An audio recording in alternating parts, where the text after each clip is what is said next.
Hello everyone, my name is Oskar Lagerosen and I'm the founder of The Total Living. Today is Friday, which means Ask Me Anything. I'm going to answer 5 of the questions that have been sent in by you. If you want to submit the question here, please visit the form that is linked in the show notes and description, and you can remain anonymous if you want to.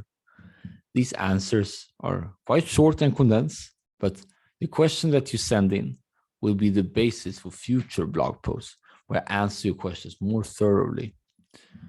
So first question, it comes from Eke, which says, I use Zettelkasten method, but somehow I never have time to reread any fleeting notes that I write, or I never watch or read anything in my bookmarked list. How do you manage this process currently? So for those of you who are not familiar with the Zettelkasten, it is a note-taking and linking system that is very powerful. And in the future, I will elaborate on how to use it. But for now, I'll link the very excellent guide in the article so you can check out.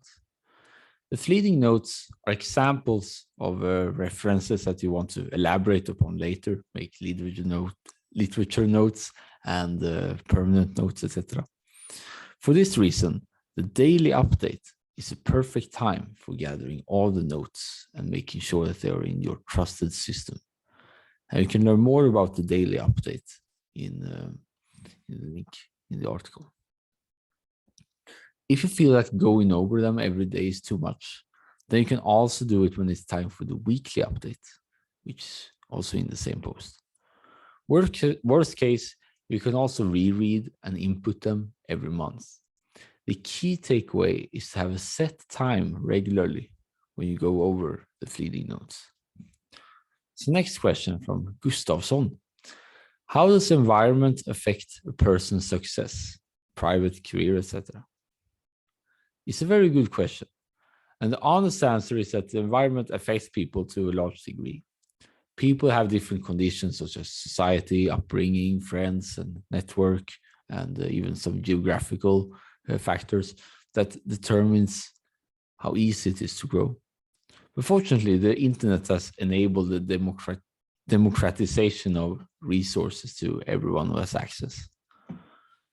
Nevertheless, you can still improve your internal environment to the fullest degree to better cope with the external environment. You are much more safe and effective to deal with all opportunities and obstacles if you have everything on the right control and perspective. The more clear, alert, and calm your mind is, the more you will discover opportunities and solutions. And because you live in a network with those around you, you can create significant impact by helping your closest, which in turn causes second-order effect in the whole network. Third question by Anonymous.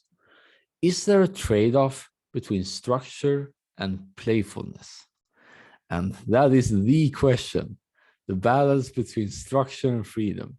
And this order chaos dichotomy shows up on all levels, from society to particles. In this case, how does one create a balance between sequence and intuition?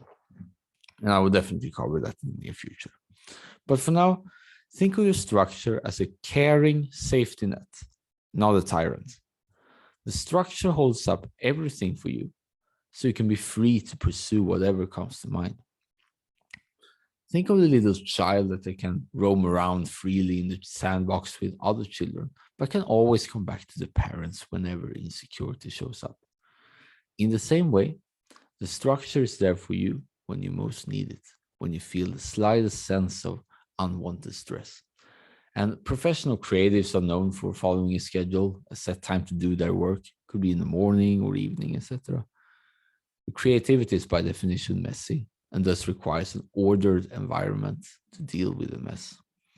And I will end with a quote from Gustave Flaubert, that is, be steady and well ordered in your life so you can be fierce and original in your work. Fourth question, how to increase the daily productivity when you do not feel highly motivated, by Helen. Motivation is very interesting and quite unpredictable. Therefore, I advise you to not having the motivation as a factor. You basically not think, okay, am I motivated enough? It's basically a non-question. So you set up a routine like the one glance system that I propose, and then follow it regardless of what you initially feel, because there will always be some inertia. You follow the calendar and weekly view with the trust that it is the best action you can take. And what you will find is that you will be more motivated after engaging in that activity, because action creates motivation. However, if you're very often experiencing a drag and lack of motivation, you might want to revisit your goals, areas, and vision. Maybe you need to make some changes to your work, whether it's just time or a new job. And in this case, it's important to take your signals seriously and consider a change. Last question by Sanim. How to keep going when there are many distractions around? And that's a very good and very timely question. It's important to identify what these distractions are. If there are notifications on digital devices, you plan out set times when you're going to check them all and then mute everything. Because you become less distracted if you know that you will get back to them later. So if you know that, okay, I'm going to check my email like 3 times daily at these particular times, then I don't need to be worrying that I will miss something there. So therefore I could basically turn the notifications off with a peace of mind that it will be more answered later. Moreover, you need a capture tool, either a digital document or notepad, in which you can quickly jot down what is distracting you. You'll then process it later in the daily update, and I'll link the daily update in the article. The key takeaway is to actually pay attention to the distractions. And this is counterintuitive, since most advice is focused about merely blocking them out.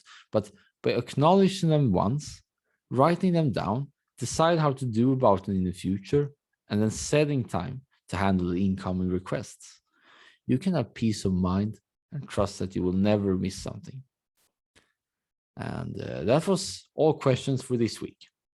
If you like the answers, please share them with your friends. More questions will be answered next Friday. And if you want to submit the question, please fill out the form in the show notes and description. It takes about 20 seconds. And I look forward to answering yours. And with that, I want to say thank you very much for your attention and have a very nice day. See you in the next one.